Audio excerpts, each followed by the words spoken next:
My name is William Carter. Today, people see me as a successful man, someone who climbed to the very top. But if you only knew where I came from, you'd understand that my story isn't about luck. It's about survival. I was born in a forgotten corner of Ohio, in a small town where factories closed and hope seemed to vanish with the smoke. My father worked endless shifts at a steel plant until the day the plant shut down. After that, he lost not just his job, but a piece of himself. My mother did her best to hold the family together, but poverty was like a shadow that never left our side. I still remember going to school in worn-out shoes that were 2 sizes too small. Other kids laughed, whispering behind my back. I pretended not to hear, but every word cut deep. Nights were the hardest. We often had no dinner, just tap water to fill our stomachs. Back then, I believed I was invisible. Nobody cared about a poor boy named William Carter. Nobody believed I'd ever be anything more than a broken product of a broken town. But even as a child, I whispered to myself in the dark, one day I'll prove them wrong. When I turned 15, my world collapsed. It was late one night in December when the phone rang. A state trooper's voice delivered the kind of news no teenager should ever hear. My parents had been killed in a car accident on the icy highway. I remember dropping the receiver. The room spun, and the silence that followed was louder than any scream. Overnight, I went from being a poor kid with struggling parents to being an orphan with nothing. Relatives didn't step in.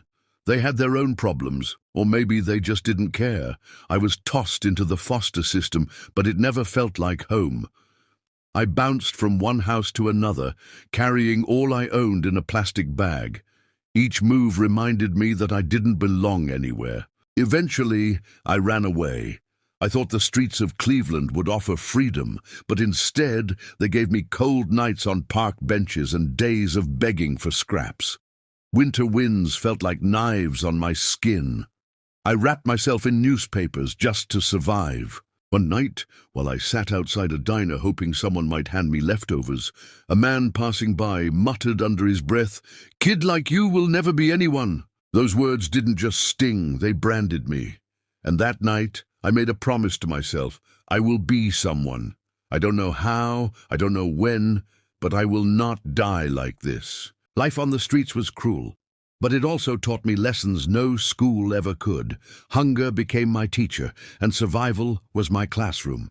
I learned how to read people, how to spot kindness in their eyes, or danger in their footsteps. I started hustling in small ways. At traffic lights, I'd offer to wash windshields for a few coins. Some drivers ignored me, others cursed at me, but a few rolled down their windows and handed me $1 with a look of pity. Those dollars mattered. They meant food, maybe even a night in a cheap shelter. One afternoon, while digging through a dumpster behind a bookstore, I found something that would change my life. An old torn copy of Think and Grow Rich by Napoleon Hill. Its cover was ripped, some pages missing, but the words inside, they lit a fire in me. For the first time, I understood that success wasn't about where you came from, but how much you were willing to fight for it. I carried that book everywhere, reading it under flickering streetlights, memorizing passages as if they were scripture. I didn't have money, I didn't have family, but I had a new belief that my mind could be the key to escaping the streets. That belief became my secret weapon. And slowly, I started to see myself not just as a homeless kid, but as a man in the making. O ambiente dentro do salão já não lembrava em nada casamento. Os convidados, antes sorridentes e animados, agora pareciam espectadores de drama intenso, incapazes de desviar os olhos daquela cena que se desenrolava diante deles. No altar, 3 vidas estavam entrelaçadas por segredos e verdades ocultas, e a noiva, perdida em meio a tantas revelações, sentia o coração bater de forma descompassada, como se a qualquer momento fosse despedaçar-se dentro do peito. O jovem, aquele que ousou interromper a cerimônia, deu passo à frente. Seu olhar permanecia firme, preso na noiva, como se só ela importasse. Então, sua voz ecoou pelo salão, clara e dolorosa. Você se lembra da promessa que fizemos? Essas palavras atingiram a noiva como um golpe invisível. A memória veio de forma imediata, vívida, como se estivesse acontecendo novamente. Uma noite chuvosa, dois corações jovens e apaixonados, abrigados sob um guarda-chuva velho. Ele segurava sua mão com força e seus olhos brilhavam com a intensidade de quem acreditava que nada poderia separá-los. Não importa o que aconteça, eu sempre vou voltar para você, ele havia dito. Essa promessa fora seu alicerce nos dias mais difíceis. Mesmo quando ele desapareceu, sem explicação, parte dela se agarrou àquelas palavras, acreditando que, de algum modo, o destino os uniria de novo. Mas, com o tempo, a dor se transformou em ressentimento, e o ressentimento em uma tentativa de esquecer. Até que o noivo surgiu em sua vida, oferecendo estabilidade, cuidado e um futuro sem as incertezas que o passado deixara. Agora, no entanto, aquela promessa esquecida ressurgia diante dela com uma força avassaladora. A noiva sentiu lágrimas queimar em seus olhos, não apenas pela lembrança, mas pelo dilema que explodia em sua mente. Afinal, como poderia seguir em frente quando o eco do passado ainda tinha tanto poder sobre seu coração? O noivo, percebendo o impacto daquelas palavras, reagiu com irritação mal contida. "Isso é manipulação barata", disse, encarando o intruso. "Você a deixou, desapareceu sem dizer nada e agora aparece aqui, fingindo que uma promessa juvenil ainda significa alguma coisa?" Mas o jovem não se abalou. Seu olhar continuava fixo nela, ignorando completamente as provocações do rival. Talvez eu tenha errado ao ir embora", admitiu, a voz trêmula pela primeira vez. "Mas nunca deixei de acreditar em nós. Eu voltei porque descobri a verdade sobre ele, e porque a promessa que fiz continua viva." A noiva levou a mão ao peito, tentando conter a confusão que se acumulava em seu coração. A promessa que um dia lhe deu forças, agora era também a fonte de sua maior angústia. Ela estava dividida entre dois caminhos impossíveis: o presente seguro, mas cheio de sombras, ou o passado incerto, que ainda pulsava dentro dela como uma ferida aberta. Os convidados observavam em silêncio absoluto. Era como se todos aguardassem sua decisão, como se o futuro estivesse suspenso no ar, à espera de uma única palavra. Naquele instante, a noiva percebeu. Não era apenas um casamento que estava em jogo, mas o destino de sua vida inteira. E a promessa, aquela feita anos atrás sob a chuva, ainda tinha o poder de mudar tudo. "The grocery store gave me stability, but deep down, I knew it wasn't where my story would end." Every night, in that tiny room above the laundromat, I read and reread the same pages of Think and Grow Rich. I underlined sentences, repeated them out loud, as if they were instructions written directly for me. I began to notice things at the store: how customers reacted, which products sold quickly, how Mr. Johnson managed his inventory. I wasn't just working. I was studying business in real time. One day I asked him, "Why do some products stay on the shelves while others fly out the door?" He looked at me, surprised, then smiled. "You've got a curious mind, Will, that's good. Most people just show up, do their job, and go home. Curiosity, that's how you grow." That conversation stayed with me. I realized I couldn't just accept the life handed to me. I had to create my own. So I started a side hustle. With a few dollars I had saved, I bought packs of gum and candy from a wholesale shop. I carried them in a small backpack and sold them on street corners, at bus stops, even to kids after school. The profit was small, but it was mine. For the first time, I felt a spark of independence. I wasn't just earning money, I was building something, and though it was small, I knew it was only the beginning. The candy hustle was more than just pocket change. It was a spark. Every morning before work, I'd stop by a wholesale shop on the east side of town, buying as much as I could carry. I'd stash the goods in my backpack and sell them wherever people gathered. Bus stops, playgrounds, outside movie theaters, I knew where the traffic was. The profits were small, but they stacked up. For the first time, I felt like I had control over my destiny. But success has a way of attracting attention, and not always the good kind. One afternoon, as I was selling near a high school, a group of older kids cornered me. One of them, a tall kid with a scar across his eyebrow, snatched my backpack. "Look at this," he laughed, pulling out a pack of gum. "Street boy thinks he's a businessman." The others laughed, and in that moment I felt that old familiar shame, the same sting I had carried since my days on the street. I wanted to fight, but I was outnumbered. They shoved me to the ground, took most of my stock, and walked away like they owned the world. That night, sitting in my tiny room, I stared at the little money I had left. I could have given up. I could have told myself it was proof I'd never belong in business. But then I remembered the words from my battered book. Every adversity carries with it the seed of an equal or greater benefit. So instead of quitting, I adjusted. I stopped selling near the school and moved my little operation downtown, near office buildings where grown men and women hurried on their lunch breaks. These people didn't laugh at me. They were grateful. They'd buy a pack of gum, slip me an extra $1, sometimes even offer advice. One man in a grey suit asked, "You ever thought about selling coffee instead? People here can't function without it." I couldn't afford coffee supplies yet, but his words planted a seed. Maybe candy was just the start. Maybe I could grow bigger. Meanwhile, Mr. Johnson noticed I was coming into the grocery store, more tired than usual. One evening after closing, he pulled me aside. "Will, I don't know what you're up to, but I can see it in your eyes. You've got ambition. Don't lose that. Just promise me you'll keep your head straight. Ambition can build you or it can destroy you." I nodded, though I didn't fully understand at the time. But his words would echo later, when my hunger to succeed nearly consumed me. For now, though, I was climbing. Every coin I earned went into a jar I kept hidden under my bed. I didn't spend it on clothes or food beyond what I needed.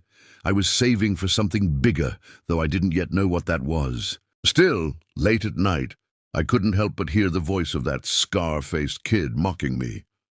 "Street boy thinks he's a businessman." And maybe he was right.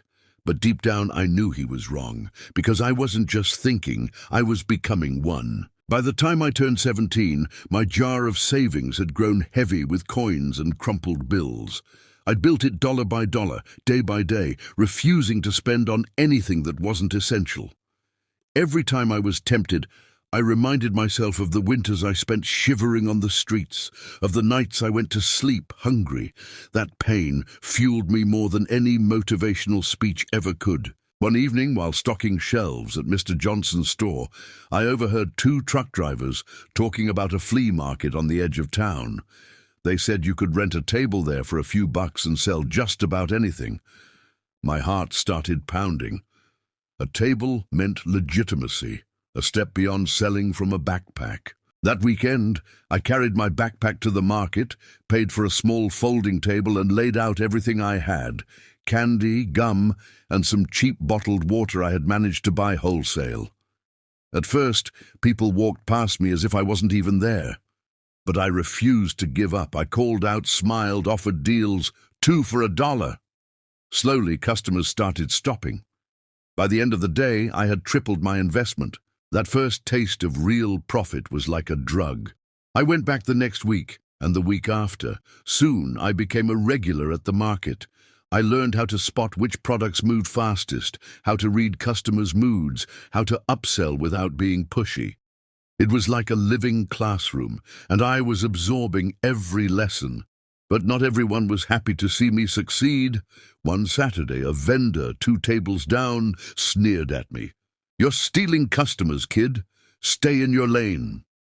He was older, with years in the market, and clearly didn't like being outshined by a teenager. I looked him in the eye and said, "Sir, I'm not stealing anything. I'm working just like you." He muttered something under his breath and turned away, but I could feel his hatred. That moment taught me something important. When you start climbing, people will either cheer for you or try to pull you back down. I decided right then that no one's bitterness would stop me. As weeks turned into months, I saved enough to rent a small storage locker to hold my stock. My cramped room above the laundromat was no longer big enough. Every night, I'd sit on my bed with a notebook, scribbling ideas, what to sell next, how to expand, how to someday build something bigger than a folding table in a flea market. Still, there were nights when fear crept in. I would lie awake staring at the cracked ceiling, asking myself, what if I fail? What if I'm not good enough? What if that man at the diner was right, that I'll never be anyone? But every time those thoughts tried to suffocate me, I reached for my tattered copy of Think and Grow Rich. The words on those torn pages reminded me that failure wasn't permanent, only giving up was. And so I pushed forward, not knowing that my little flea market table was the first step toward a much larger world, one filled with both opportunity and danger. The flea market gave me my first taste of real business, but I couldn't stop there. Every dollar I made went back into the hustle. I started experimenting, buying discount items from clearance racks, small electronics from liquidation sales, and reselling them for a profit. Some weeks I made enough to feel unstoppable. Other weeks I miscalculated and barely broke even. But every mistake was a lesson carved into my memory. One afternoon, while packing up my table, a man in a worn leather jacket approached me. He was older, maybe in his 40s, with sharp eyes that seemed to study everything. "Kid," he said, "you've got hustle. Ever thought about selling something people need every single day?" I frowned. "Like what?" "Coffee," he said with a grin. "Office workers, construction guys, truck drivers, it doesn't matter. Coffee sells itself." His words hit me like lightning. I'd heard the idea before, but this time it clicked. Candy and trinkets were nice, but coffee? That was survival fuel for Americans. That night I couldn't sleep. I kept running numbers in my head, scribbling calculations in my notebook. Coffee beans, sugar, cups, a cheap thermos. If I invested everything I had, I could set up a makeshift stand downtown near the bus station. It was risky. My savings, the ones I had guarded so fiercely, could disappear in a single week if the idea failed. But something inside me whispered louder than fear. "This is your chance." So I took the leap. I bought a second-hand hot plate, a battered kettle, and bulk coffee grounds. My coffee stand was nothing more than a folding table with a handwritten cardboard sign, "Hot Coffee, 50C." The first morning, I stood there shaking, not just from the cold air, but from nerves. What if no one stopped? What if they laughed? But then a construction worker walking by paused. He reached into his pocket, dropped a coin, and took a steaming cup. He sipped, nodded, and said, "Not bad, kid." That simple approval filled me with more pride than I could explain. By the end of the morning rush, I had sold every cup. Day after day, the routine repeated. Word spread. Regulars came back, smiling when they saw me. Some even asked my name. For the first time, I wasn't invisible. I was part of people's daily lives. But success brought pressure. I was waking at 4 a.m. to brew, hauling supplies across town, working long hours at the grocery store, then collapsing into bed past midnight. My body ached, my eyes burned, but inside I felt alive. One evening, Mr. Johnson stopped me as I carried out empty boxes. He looked at me with a mixture of pride and concern.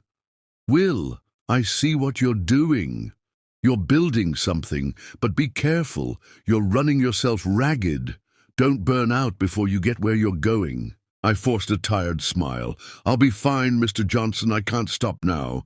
And I didn't. What started as a cardboard sign and a borrowed kettle was becoming my first real business. Yet I had no idea the obstacles waiting just around the corner. Obstacles that would test not only my drive, but my very survival. At first, the coffee stand felt unstoppable. Each morning I woke up before dawn, brewed gallons of coffee in dented pots, and dragged my supplies to the bus station corner. By 6 a.m. I was serving my first customers. By 8, the cups were gone, The profit was steady, the demand constant, and for the first time I felt like I was standing on solid ground. But business doesn't always move in straight lines. One bitter January morning, as snowflakes stung my face, two uniformed men approached. They weren't customers. They were city inspectors. One of them glanced at my table and frowned. "You got a permit for this?" he asked. My stomach dropped. "Permit?" I stammered. He shook his head. "Can't just set up shop on city property. Pack it up." I tried to argue, to explain I was just a kid trying to survive, but the second man cut me off. "Rules are rules.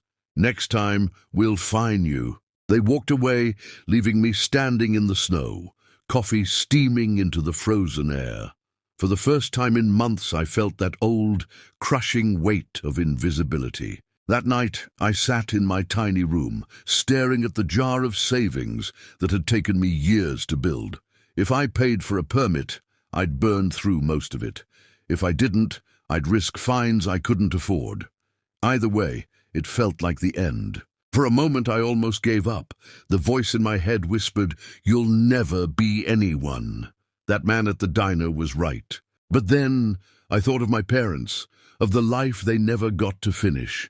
I thought of the cold nights on park benches when I promised myself I wouldn't die forgotten, and I knew giving up wasn't an option. So I scraped together every dollar and applied for the permit. The process was slow and humiliating. Paperwork, background checks, waiting in long lines while clerks treated me like a nuisance. But eventually, the city gave me a laminated card. Licensed street vendor. It felt like holding a golden ticket. With that card, I wasn't just a kid with a cardboard sign. I was legitimate. Still, the price had left me nearly broke again. My supplies ran low, and for weeks I barely kept the stand alive. Some mornings, I only had enough for a single kettle of coffee. I sold until the pot was empty, then packed up with my pockets just heavy enough to try again the next day. It was grueling. Exhaustion gnawed at me, hunger returned, and for a while it felt like I was walking the same thin line I had once walked on the streets. And yet, even in that storm, I noticed something new. My customers. People remembered me. They asked where I'd been when I couldn't show up. They called me by name, Will. They told me my coffee was the only thing that got them through the morning. That was when I realized something powerful. I wasn't just selling coffee. I was building relationships, trust, even loyalty. The candy hustle was more than just pocket change. It was a spark. Every morning before work, I'd stop by a wholesale shop on the east side of town, buying as much as I could carry. I'd stash the goods in my backpack and sell them wherever people gathered. Bus stops, playgrounds, outside movie theaters, I knew where the traffic was. The profits were small, but they stacked up. For the first time, I felt like I had control over my destiny. But success has a way of attracting attention, and not always the good kind. One afternoon, as I was selling near a high school, a group of older kids cornered me. One of them, a tall kid with a scar across his eyebrow, snatched my backpack. "Look at this," he laughed, pulling out a pack of gum. "Street boy thinks he's a businessman." The others laughed, and in that moment I felt that old familiar shame, the same sting I had carried since my days on the street. I wanted to fight, but I was outnumbered. They shoved me to the ground, took most of my stock, and walked away like they owned the world. That night, sitting in my tiny room, I stared at the little money I had left. I could have given up. I could have told myself it was proof I'd never belong in business. But then I remembered the words from my battered book. Every adversity carries with it the seed of an equal or greater benefit. So instead of quitting, I adjusted. I stopped selling near the school and moved my little operation downtown, near office buildings where grown men and women hurried on their lunch breaks. These people didn't laugh at me. They were grateful.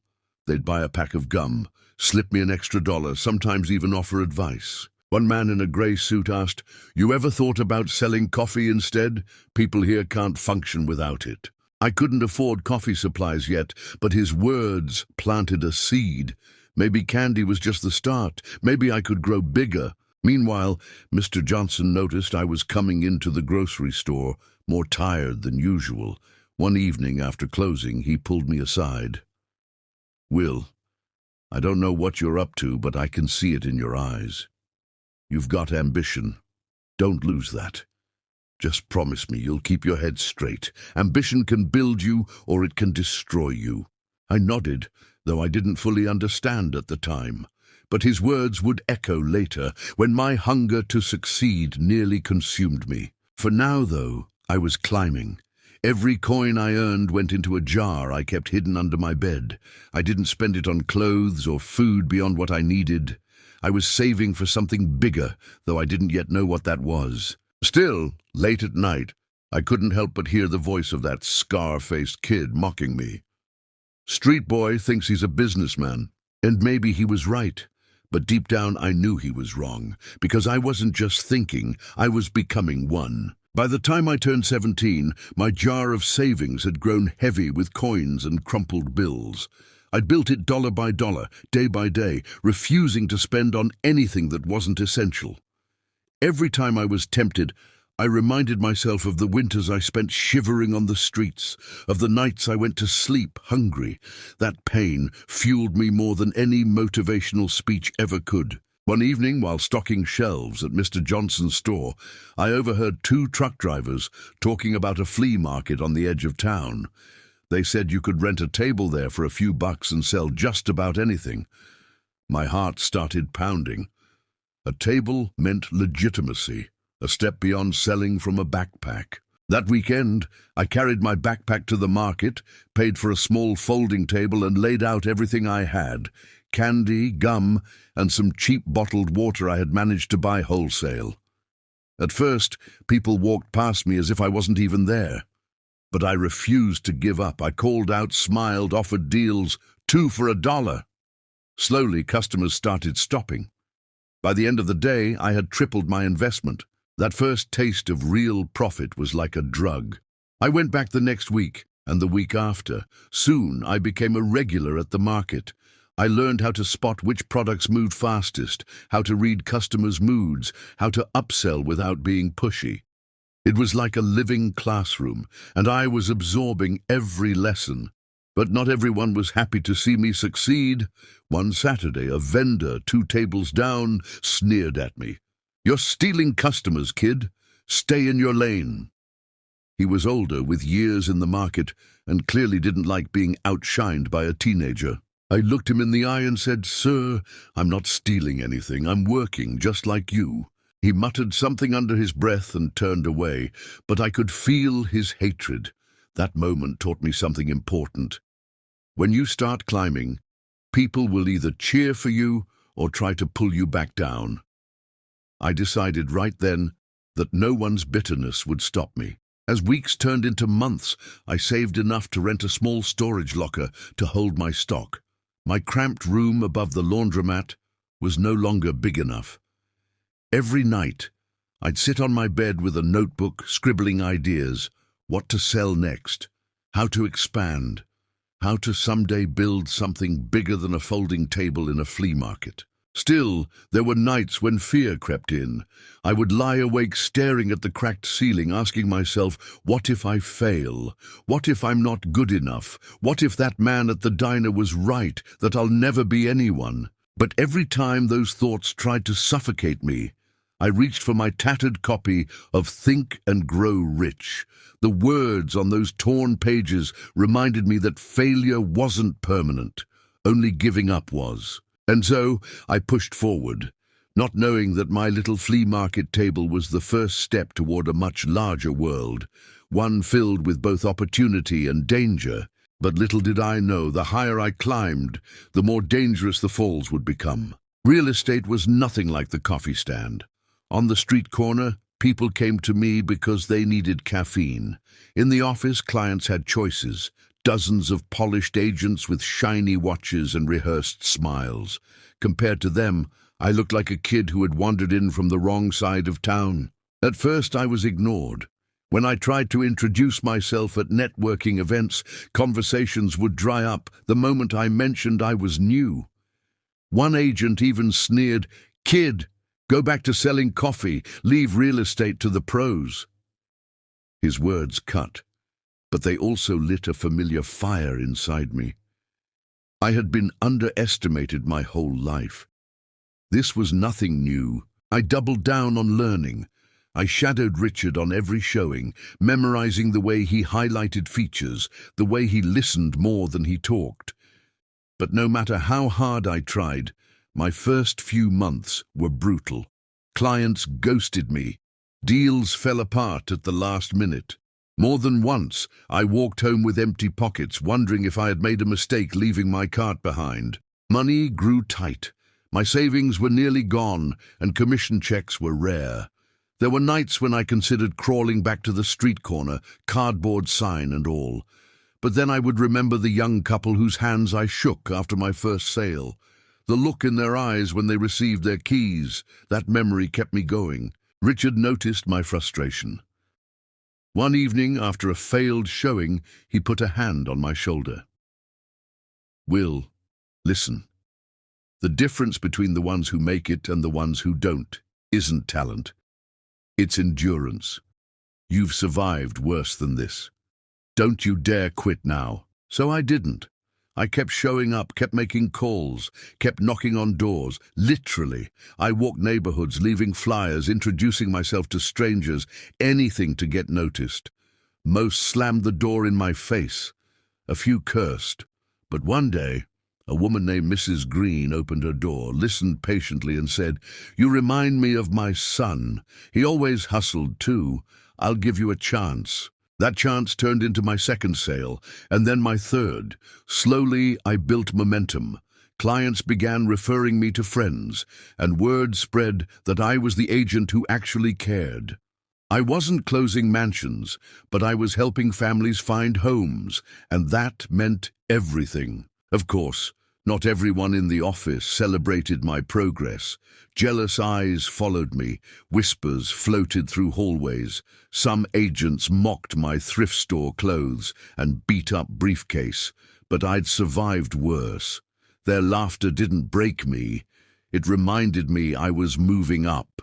Still, beneath the small victories, I felt the pressure mounting. Bills piled up faster than commissions, and one wrong step could send me spiraling back into poverty. I was learning that success wasn't just about climbing higher, it was about holding on when the ground beneath you threatened to give way. And soon, I would face a test that would shake me harder than anything since losing my parents. Just when it seemed like my life was finally gaining momentum, everything came crashing down. It started with a phone call late one night. My landlord's voice was cold, almost rehearsed. "Will, I'm raising the rent. New rates start next month. If you can't pay, you'll have to leave." My stomach tightened. The new rent was nearly double what I was paying. With commissions inconsistent and bills already stacked on my desk, I knew I couldn't cover it. I begged him for more time, but he just said, "Business is business." Within weeks, I was packing my belongings into boxes. I had clawed my way out of homelessness once, and now I felt myself sliding back toward that nightmare. I stored most of my things in the office locker Richard let me use, but at night, I found myself back on park benches and bus stations, hiding the truth from everyone around me. By day, I wore a tie and smiled at clients. By night, I slept under streetlights, praying no one I knew would see me. The exhaustion was brutal. I'd show up to the office with bloodshot eyes, too tired to think straight. My deals started slipping. One client backed out because I forgot an important detail during a showing. Another signed with a rival agent. The harder I tried to stay afloat, the faster I seemed to sink. One rainy evening I sat alone in the bus terminal, soaked to the bone, clutching my tattered copy of Think and Grow Rich. The pages were wrinkled from water, the words fading, but I kept reading. One line burned into me. Most great people have attained their greatest success, just one step beyond their greatest failure.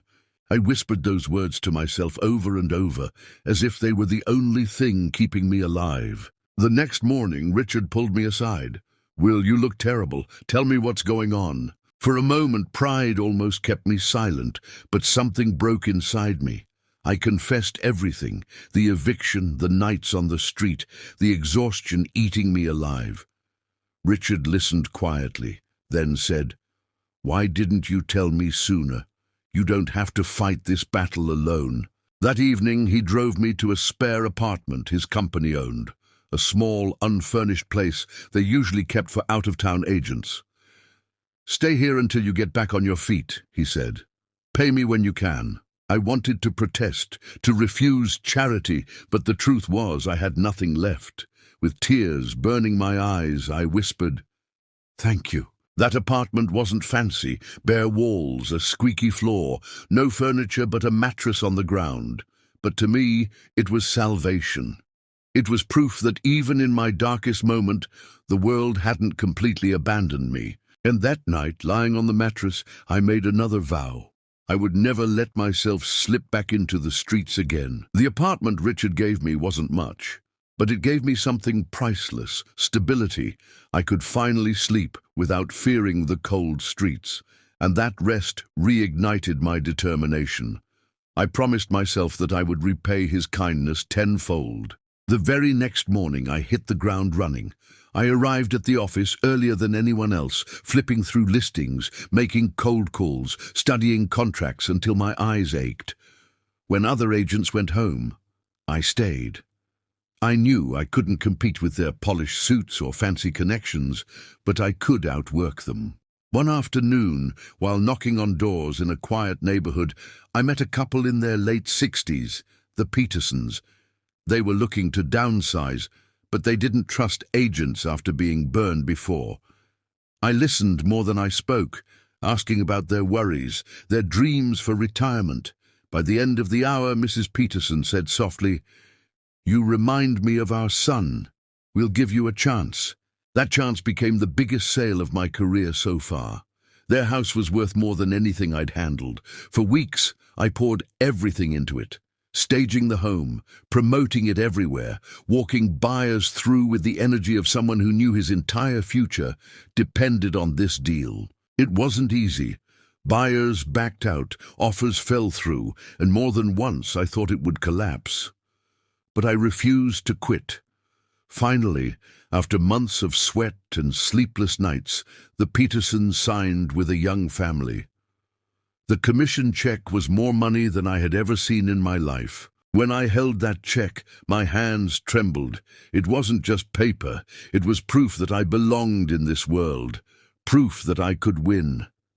I took it straight to the bank, opened my first real account, and deposited it with tears in my eyes. But instead of spending recklessly like many would, I remembered my vow. I used part of it to furnish my bare apartment, a table, a chair, and a real bed. The rest I saved. Every dollar became a seed for the future I was building. Richard beamed when he heard the news. "I told you, Will, you've got something special. This is only the beginning." He was right. Word spread quickly after that sale. More clients came, referrals trickled in, and my calendar filled with showings. For the first time, I wasn't just surviving. I was climbing. Still, I carried scars from the streets. Every time I walked into a luxury home, I felt like an imposter. I'd smile confidently, but inside I wondered, do I really belong here, or am I just pretending? Those doubts whispered at night, but every morning I forced myself out of bed with one thought: I will never go back. The streets will never claim me again. And with each new sale, each handshake, each deposit slip, I felt myself stepping closer to the man I had sworn to become. Success has a way of changing how people see you. Just a year earlier, I was invisible, the kid nobody believed in. Now, my phone buzzed constantly with calls from clients, referrals, and even agents who once mocked me. Some of them suddenly wanted to partner on deals, as if they hadn't laughed at my thrift store tie months before. Money began to flow steadily. My commissions grew larger, my bank account thicker. I upgraded from the squeaky mattress on the floor to a furnished apartment with real furniture, a warm kitchen, and a balcony that overlooked downtown. For the first time, I didn't feel ashamed to invite someone over. But with money came temptation. Colleagues invited me out to fancy dinners, bars and clubs. They ordered bottles of wine I couldn't pronounce, dropped more cash in one night than I used to make in a month. For a while, I joined them. I told myself I deserved it after all I had endured. The rush was intoxicating. Luxury clothes, expensive meals, the feeling of being part of the world I once only watched from the outside. But deep down, a voice whispered, "Careful, Will. Don't lose yourself." I remembered Richard's warning, ambition can build you or it can destroy you. One night, I found myself at a casino with a group of agents. The lights, the music, the energy, it pulled at me. I placed small bets at first, but as the night wore on, I lost track of time and money. By sunrise, I had blown through thousands. The same savings I had guarded like treasure in the past vanished in hours of reckless gambling. Walking home, pockets empty, shame wrapped around me like a chain. I stared at my reflection in a dark window and whispered, "This isn't who I am. Not anymore." That mistake nearly broke me, but it also reminded me why I started. I wasn't climbing out of poverty to throw it all away on fleeting thrills. I wanted freedom, stability, and a future no one could take from me. So I shifted focus. I built stricter discipline, budgeting every dollar, setting aside savings before spending a cent. Instead of chasing parties, I chased knowledge. I read books on business, investments, and leadership. I attended seminars, sitting in the back rows, taking furious notes while millionaires spoke about risk and vision. Slowly, I realized something. Selling houses was good money, but it wasn't the end game. The real wealth wasn't in commissions, it was in ownership. That realization planted the next big idea in my mind, one that would push me beyond being an agent, into becoming something greater. The idea of ownership haunted me. Every time I handed a set of keys to a buyer, a thought gnawed at me. I helped someone else build wealth, but what about mine? Selling was good, but the true winners were the ones who owned. I started studying late into the night, poring over books about real estate investment.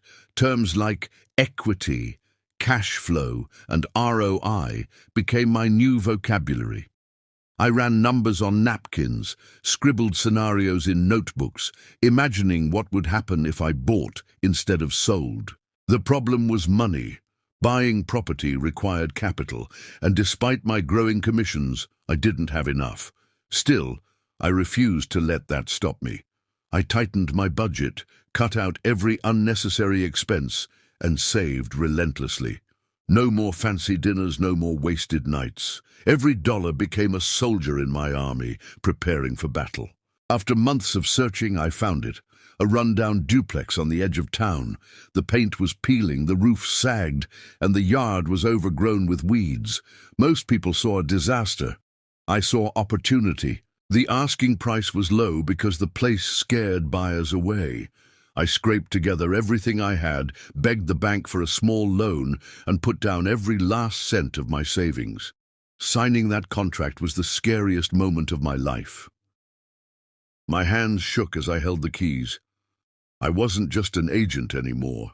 I was an owner. The first few weeks were brutal. The duplex needed repairs I hadn't budgeted for, leaky pipes, broken windows, and electrical issues that nearly burned the place down. I spent nights covered in dust and sweat, teaching myself handyman work from YouTube videos because I couldn't afford contractors. At times, I thought I had made the biggest mistake of my life. My bank account was empty, my credit stretched thin, and failure hovered like a storm cloud over my head. But little by little, the property transformed. Fresh paint on the walls, new floors installed piece by piece, a roof patched with borrowed tools, and pure determination. When I finally rented out both units, the first rent checks felt like magic. Money was coming in, not from commissions, not from hustling on a corner, but from something I owned. That duplex wasn't just a property. It was proof that I could take risks and survive, proof that I could build something that would keep paying even when I wasn't working. When I told Richard about it, he smiled proudly. That's the difference, Will. You've stopped chasing money and started making money chase you. He was right. And as I stood in front of that shabby little building, watching my tenants move in, I felt something I hadn't felt since childhood. Hope that maybe, just maybe, this was only the beginning of something far greater. Owning that first duplex changed everything. It wasn't just a roof with tenants, it was a mindset shift. For the first time, I felt like I had broken through the invisible ceiling that kept me trapped in survival mode. Now I was building piece by piece something permanent. The rent checks gave me breathing room. Instead of living deal to deal, I had steady income flowing in. I didn't splurge, I reinvested. Every commission from real estate sales, every dollar of rental profit, went straight into savings for the next property. Within a year, I bought a second building, a shabby triplex that smelled of mold and despair. Everyone told me I was crazy, that I'd drown in repairs and debt, but I remembered the nights I had slept on park benches. Compared to that, mold and broken pipes were nothing. I repeated the grind, late nights fixing drywall, mornings making calls, afternoons chasing clients. My hands were blistered, my back ached, but slowly the property took shape. When the units filled with tenants, the cash flow grew, and with it, my confidence. But rapid growth came with danger. Banks were willing to lend me money now, but debt was a double-edged sword. The more I borrowed, the more I risked. One wrong move, one bad market swing, and I could lose everything. I began living with constant tension. At night, I'd stare at spreadsheets, heart pounding, calculating what would happen if tenants didn't pay or if repairs drained my reserves. More than once, I thought about selling everything and retreating to safety. Still, something deeper drove me forward. I wasn't just collecting buildings, I was proving to myself, to the world, that I was no longer the invisible boy from Ohio. Word spread in the community. People started noticing me, not just as an agent, but as an investor. Some congratulated me, others whispered behind my back, waiting for me to fall. One rival agent, who once mocked me, sneered at a networking event. "Careful, Carter, you're climbing too fast. Guys like you always crash." His words stung, but they also fueled me. I remembered every insult, every time I had been told I would be nothing, and I swore once again, I will not crash, I will rise. By my mid-20s, I owned multiple properties, nothing glamorous yet, small duplexes, triplexes, run-down homes I turned livable. But together, they formed the foundation of a growing empire. Still, success brought loneliness. I spent so much time working that I had no family, no real friends outside of business. Nights were quiet, filled with spreadsheets instead of laughter. Sometimes I wondered if I was trading one form of poverty for another, this time emotional instead of financial. But whenever doubt crept in, I looked at the keys I carried on my ring, keys to homes, to stability, to a future I was building from nothing, and I told myself, this is only the beginning. For a while, it felt like I could do no wrong. Each property I bought added more cash flow, more security. My name began to carry weight in circles I once only dreamed of entering. Banks that once ignored me now called offering loans. I was young, ambitious, and armed with confidence that bordered on arrogance. And then the storm hit. The economy slowed, interest rates rose, and suddenly the tenants I depended on started losing their jobs. Rent payments trickled in late, or not at all. Evictions piled up, but empty units meant empty pockets. At the same time, repairs didn't stop. Roofs still leaked, pipes still burst, bills still stacked up. I had stretched myself thin, carrying more debt than I should have. Each month became a balancing act, robbing one account to pay another, praying no emergency would push me over the edge. But the emergencies came anyway. A furnace went out in one building in the dead of winter. Another property needed major electrical work. Within weeks, my savings evaporated. I remember sitting in my office late one night, staring at overdue notices, my chest tight with panic. For the first time since the streets, I felt helpless. If I defaulted, everything I had built would crumble. The banks would take back the properties, my reputation would be ruined, and I'd be back where I started, with nothing. I broke down. My head dropped into my hands, and for hours I sat there in silence, listening to the hum of the city outside my window. A voice in my head whispered, "Maybe they were right. Maybe you were never meant for this." But then I thought of the boy on the bus station bench, clutching a torn book in the rain, refusing to give up. That boy had survived worse. That boy had fought his way here. And I realized, if I quit now, all his suffering would have been for nothing. The next morning, I swallowed my pride and asked for help. I called Richard. He listened without judgment, then said, "Will, this is your test. Every empire faces a fire. The question is, will you burn, or will you forge yourself stronger?" Together we went through every property, every expense, every debt. I sold off 2 buildings at a loss to stabilize the others. It hurt, but it bought me breathing room. I renegotiated with banks, offering to restructure loans rather than default. I met with tenants face to face, working out payment plans instead of kicking them out. It was survival mode all over again. Long nights, sleepless worry, every dollar stretched to its breaking point. But slowly, the bleeding stopped. The properties stabilized. The storm passed. I didn't emerge unscarred. I lost money, time, and pieces of my pride, but I came out sharper, wiser, and more disciplined. That crash taught me something no book could. Success isn't about never falling. It's about refusing to stay down when you do. The crash left scars, but it also carved wisdom into me.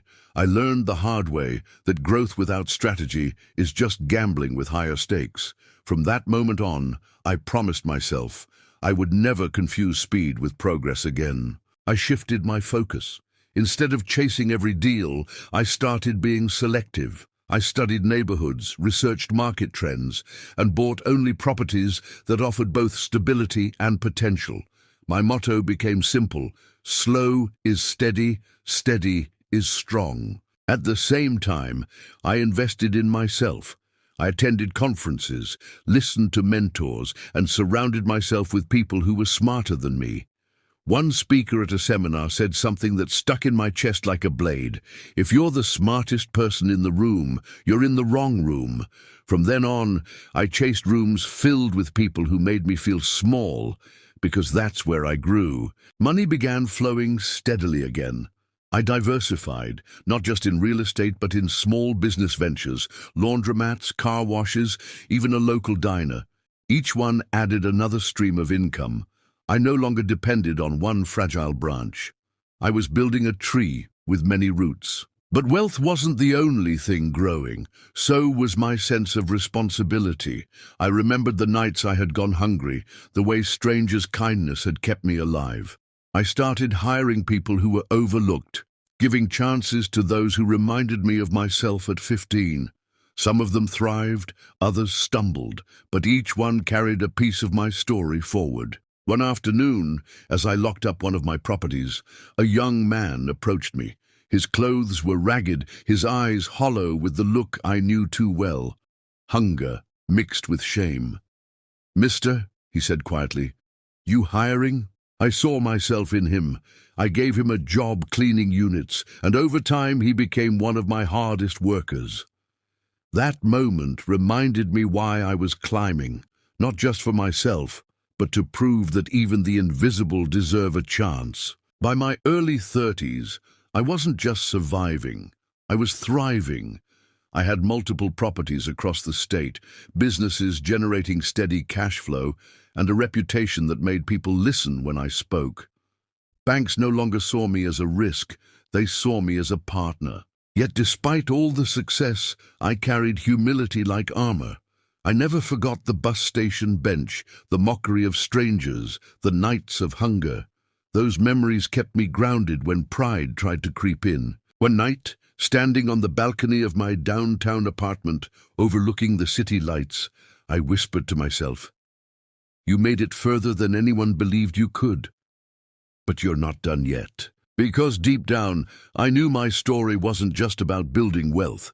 It was about proving that no matter how dark the beginning, the ending could still shine. By the time I turned 35, something remarkable happened. I opened my bank app one morning, staring at numbers that once belonged only to dreams.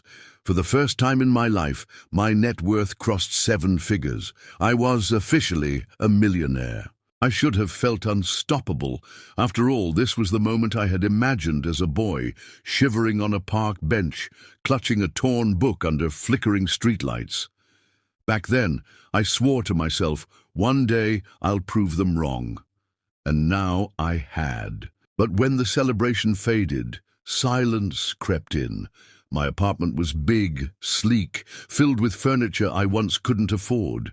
The fridge was full, the bills were paid, the cars in the garage were shiny.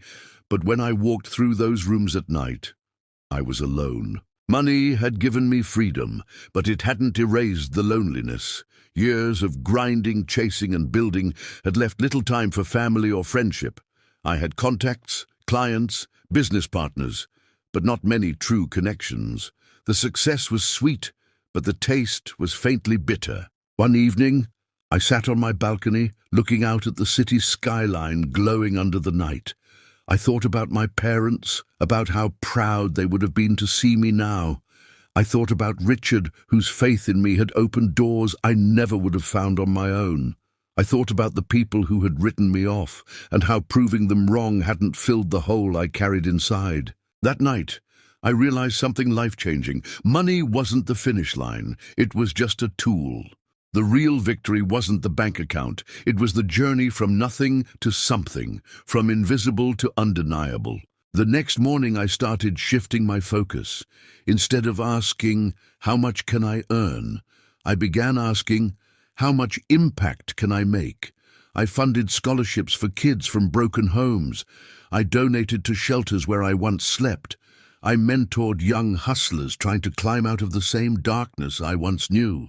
And slowly, something shifted inside me. The loneliness began to fade, replaced by a sense of purpose bigger than myself. For the first time, I wasn't just building wealth, I was building legacy.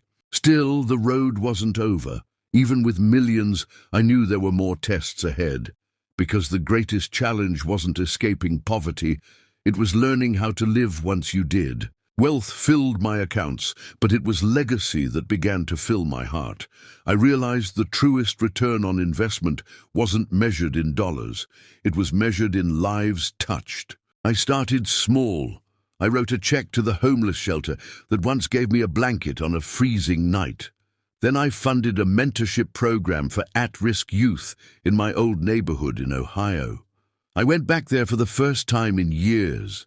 The buildings looked smaller, the streets more broken than I remembered, yet when I stood in front of those kids, eyes wide, filled with the same hunger I once carried, I saw hope. I told them my story, from sleeping on park benches to signing million-dollar deals. They didn't see a businessman in a tailored suit. They saw themselves in the reflection of who I had once been. That day, I understood. My story wasn't mine alone. It belonged to every kid who had been told they'd never be anyone. At the same time, I began to mend what money couldn't buy, relationships. I reconnected with distant relatives, once too proud to admit how much I had missed having family. Some welcomed me back warmly, others with hesitation. But slowly, bridges were rebuilt. Richard, who had become like a second father to me, grew older. I spent more time with him, listening to his stories, thanking him for the faith he placed in me when no one else would. One evening over dinner, he smiled and said, "Will, I always knew you'd make it. But the real win is that you didn't forget who you were along the way." That sentence stayed with me, because it was true. Poverty had shaped me, but it no longer defined me. Instead, it became the foundation of my empathy, the reason I could see value where others saw nothing. Yet despite the progress, loneliness lingered. I began to wonder if I had sacrificed too much, family of my own, children, a partner to share the journey. For years, I told myself I had no time, that love was a distraction. But now, with the empire stable and my heart seeking something deeper, I realized maybe it was time to open that door. One evening at a charity gala I had sponsored, I met Emily. She wasn't impressed by the wealth, the cars, or the spotlight. She listened to my story, really listened, and said softly, "You're not defined by what you have. You're defined by what you give." Her words cut through me like truth always does. For the first time in years, I felt something I hadn't felt since childhood: connection. That night I understood true wealth isn't just about freedom or even impact. It's about love. And maybe, just maybe, my journey was guiding me there next. Now, as I sit here decades later, I look back on the road I traveled, from a hungry boy in Ohio to a man who built an empire brick by brick. The wealth is there, yes, the homes, the businesses, the security. But when I measure my life, I don't measure it in dollars. I measure it in memories, in second chances, in the people I lifted along the way. Emily became my partner in every sense. We married in a small ceremony, not flashy, not filled with cameras, just love, raw and real.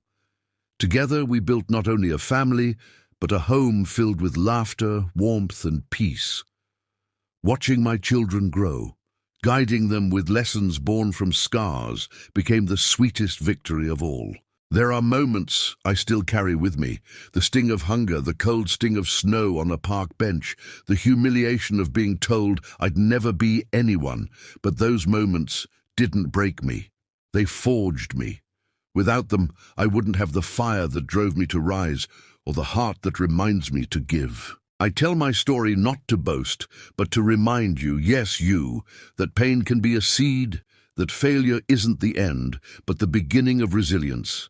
That being invisible today doesn't mean you won't shine tomorrow. If a homeless orphan boy with nothing but a torn book and a stubborn will could stand here today as a husband, a father, and a millionaire, then so can you.